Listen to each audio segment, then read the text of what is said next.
and they return blood to the left atrium. We can also see on the surface of the heart, on the back of the heart, the venous return. We actually have our coronary circulation. We have our anterior interventricular descending artery, and right next to it is the great cardiac vein returning blood back to the right atrium. Blood that is collected from the heart will all flood into this coronary sinus and empty into our right atrium.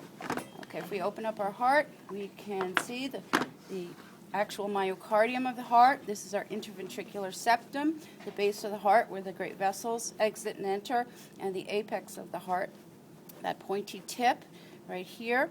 We can see our four chambers, right atria, left atria, right ventricle, left ventricle. We can also see the valves that separate the chambers. We have our right atrioventricular valve, which also is known as the tricuspid.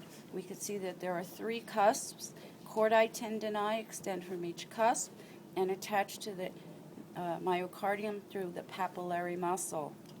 On the left side, our atrioventricular valve is a bicuspid valve. It's also known as the mitral valve.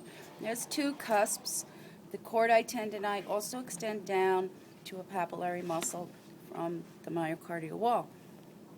We also have two other valves. They are found at the entrances to the great vessels, exiting the heart from the right ventricle, entering into the pulmonary trunk. We pass through the semilunar valve. We want to call this the pulmonary semilunar valve.